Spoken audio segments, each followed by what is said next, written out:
नमस्कार। आज हम भारत के विशाल और विविध भूगोल को समझने की कोशिश करेंगे, एकदम आसान और दिलचस्प तरीके से। जरा सोचिए, एक ही देश में बर्फ से ढके पहाड़ भी हैं और तपता हुआ रेगिस्तान भी। दूर दूर तक फैले हरे भरे मैदान हैं तो समुंदर में खूबसूरत द्वीप भी। ये सब एक साथ कैसे? आज हम इसी पहेली को सुलझाने वाले हैं। सबसे पहले इसके आकार को देखते हैं। भारत का क्षेत्रफल लगभग 33 लाख वर्ग किलोमीटर है। इस हिसाब से ये दुनिया का 7वां सबसे बड़ा देश है। और इस विशाल जमीन पर रहती है दुनिया की सबसे बड़ी आबादी। तो चलिए अब इस अनोखे देश के भूगोल की गहराइयों में उतरते हैं। अपनी इस पड़ताल में हम दुनिया के नक्शे से शुरुआत करेंगे, फिर उत्तर में हिमालय की चोटियों से होते हुए दक्षिण के समुद्रों तक का सफर करेंगे। तो सबसे पहले ये देखते हैं कि दुनिया के नक्शे पर भारत कहाँ है। हिंद महासागर के ठीक ऊपर दक्षिण एशिया में इसकी लोकेशन बहुत ही अहम है। और ये देखिए, भारत की जमीनी सरहदें कुल मिलाकर 15,000 किलोमीटर से भी ज्यादा लंबी हैं। सोचिए, 7 अलग अलग देशों के साथ जुड़ी हुई इतनी लंबी और विविध सीमा का असर यहाँ की संस्कृति और रिश्तों पर पड़ना तो लाजमी है। चलिए अब देश के उत्तर की ओर चलते हैं, जहाँ खड़ा है भारत का ताज हिमालय। देखते हैं कि ये जबरदस्त पर्वत श्रृंखला आखिर बनी कैसे। इसकी कहानी आज से करोड़ों साल पहले शुरू हुई थी। हुआ यूं कि जमीन का एक बहुत बड़ा टुकड़ा, जिसे भारतीय प्लेट कहते हैं, उत्तर की तरफ खिसकते खिसकते यूरेशियन प्लेट से जा टकराया और इसी जबरदस्त टक्कर से हिमालय का जन्म हुआ।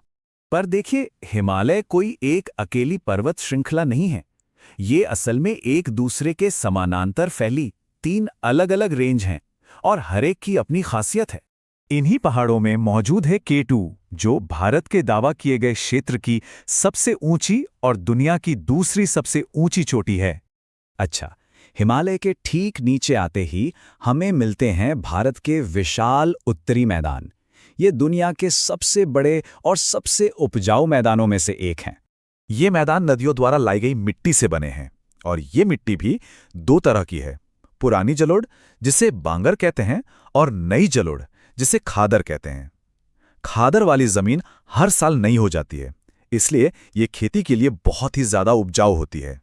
तो दिलचस्प बात यह है कि ये मैदानी इलाका एक ही साथ दोनों चरम सीमाओं को दिखाता है। एक तरफ तो लहलहाते खेत हैं और पश्चिम की तरफ बढ़ते बढ़ते ये मैदान विशाल थार रेगिस्तान में बदल जाते हैं। अब मैदानों से दक्षिण की ओर बढ़ते हैं और भारत के सबसे पुराने जमीनी हिस्से यानी प्रायद्वीपीय पठार को देखते हैं। ये पुरानी कठोर चट्टानों से बना एक बहुत बड़ा पठार है। आपको जानकर हैरानी होगी कि ये पठार दुनिया के सबसे पुराने जमीनी टुकड़ों में से एक है। ये उसी प्राचीन सुपर कॉन्टिनेंट गोंडवाना का हिस्सा है जो करोड़ों साल पहले मौजूद था। इस पठार के चारों ओर कई अहम पर्वत श्रृंखलाएं हैं। ये न सिर्फ इसकी सीमाएं तय करती हैं, बल्कि ये भी तय करती हैं कि यहाँ से निकलने वाली नदियाँ किस तरफ बहेंगी। चलिए अब भारत की लंबी समुद्री तटरेखा और इसके 2 बिल्कुल अलग अलग द्वीप समूहों तक पहुंचते हैं। इन दोनों द्वीप समूहों की कहानी एक दूसरे से पूरी तरह अलग है।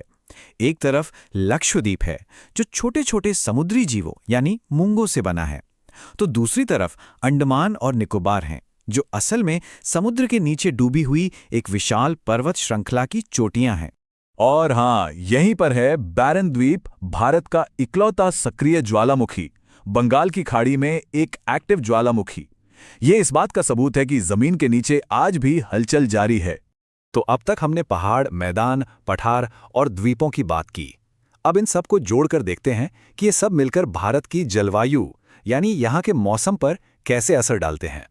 सोचिए, अगर हिमालय नहीं होता तो क्या होता?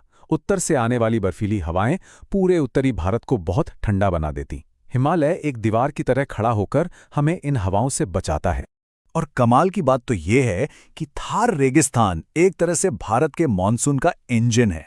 जी हाँ, गर्मियों में जब ये रेगिस्तान तपता है तो एक लो प्रेशर एरिया बनाता है जो समंदर से नमी से भरी हवाओं को अपनी तरफ खींचता है, और बस यही हवाएं पूरे भारत में वो जरूरी बारिश लाती हैं। तो इन सभी भौगोलिक वजहों से भारत में हर तरह की जलवायु मिलती है।